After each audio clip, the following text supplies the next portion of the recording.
I love a big show. You know, you go to a concert, you go to see your favorite band, and you're with 15,000 people in the arena, and you're waiting for that band to walk on stage, and there's that energy in the crowd. People are like, whoa, it's gonna happen, right? And then that one roadie walks on stage, and about a quarter of the crowd thinks that's the band, and he's got to do that awkward, just like, I'm just a guy. Settle down, I'm just a... Comes out to check the microphone. I love the mic check roadie comes out there. Check, 1, 1, 2, 1, 2, 1, 1, 2. Left monitor, check ka, 1, 2, 1, 2, sibilance. I always cheer that guy, just like, yeah, buddy, you rock, woo! I went to go see a band called Lamb of God. Yes. They sound like a Christian band. They are not. They are not a Christian band. Very heavy metal, very extreme heavy metal. Roadie comes out to check the microphone, a little bit different at the heavy metal show, right? Comes out there, check, 1, 1, 2, 1, 2. Murder!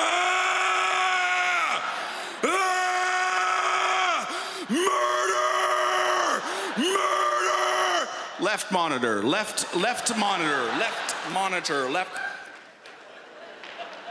And then he left the stage, and then I laughed for 27 minutes straight. Just like hard belly laugh.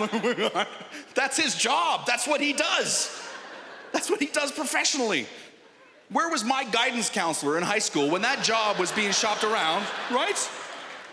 What a sweet gig. Just go up on stage and scream into a microphone, then go back and sit in the van and huff paint until the next town, apparently. That's...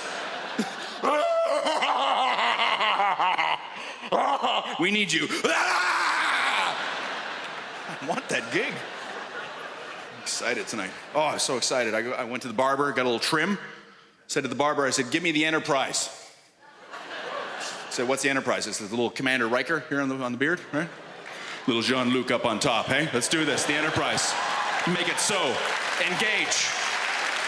High five. There are 4 lights.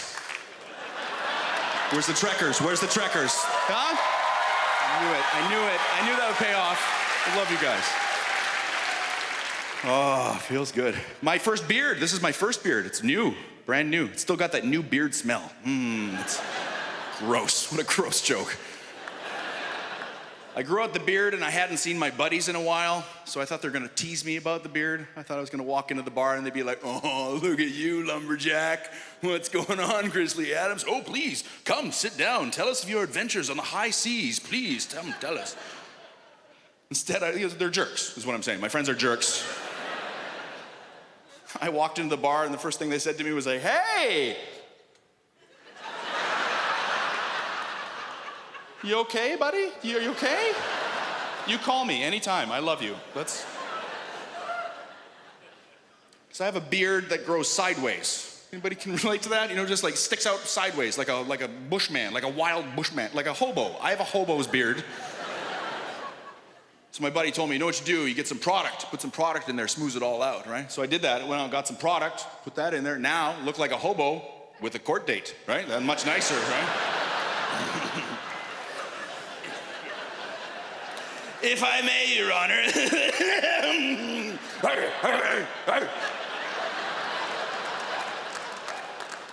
I got that checkup. I went to the doctor. I said to my doctor, I want to get that checkup, make sure, I can be a father someday. And he said, okay, well, I don't do that test here. I got to send you to a clinic for that, right?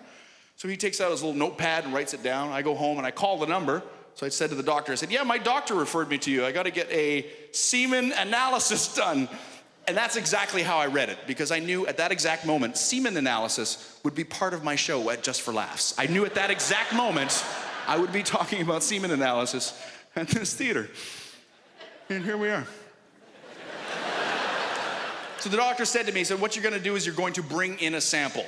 Do you understand? I said, yeah, I get it. Yeah, no problem. He said, but make sure you haven't done a sample for at least 3 days. Do you understand? I said, yeah, I can do that. He said, when would you like to set up an appointment? And I said, about 3 days. Let's set it up for about 3 days.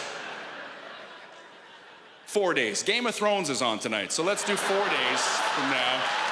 4 days from now. Princess Khaleesi, and he's like the mother of dragons. I'm like Daenerys Targaryen, buddy, and we were high-fiving through the phone, right? We're men, he knows. So I make the appointment, I hang up the phone, then I realize, oh, wait a second, I don't have a receptacle. I need some kind of medical device to bring in my sample, right? I'm looking around my house, I'm like, really? Do I just squirt into a coffee mug? Is that what I'm doing? Really? Just a little saran wrap on top, a little cellophane? I filled it right up. I didn't know how much you needed. I just... World's greatest dad mug, just for good luck.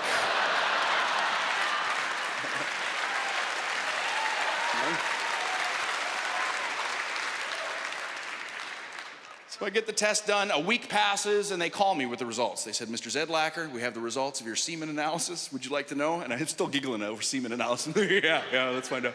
Said, everything's working great, congratulations. I said, okay, great. Just explain to me what exactly is the test. Like, what are you analyzing there? He said, well, we test two things. One is sperm count, how many sperm you have. Anything under 20 million, probably not gonna work. You had 69 million. And I went, yeah, I did. I even got a sexy number, right? And he went, blech. I actually heard an audible blech. And then they test something called motility, which means how smart your sperm are. This fascinated me. I'm like, whoa, is that true? There's smart ones? And he said, not only are there smart ones, there's stupid ones, right? That's true. And statistically, guys, it's 50-50. Like 50% of your swimmers come out of the chute and they're the smart ones, right? They got a little monocle and a hat and they're like, hello, pardon me, you gotta get my way through there. Right to the egg, right? They're the smart ones. And then the other half come out and they're like, yay, yay. I'm outside, but I'm inside, yay.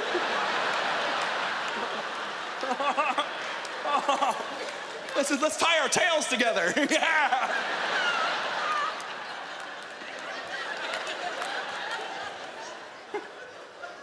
So I said, oh, okay, so that makes sense. If your dumb count is too high, probably not gonna get her pregnant, right? Because the dumb sperm don't make it to the egg, right? He said, no, that's not true. Sometimes the dumb ones make it there first.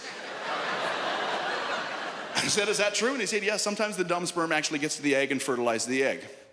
And that's how someone becomes a roadie for a heavy metal band, right? Just, yeah! Thank you so much, Montreal. I love you guys.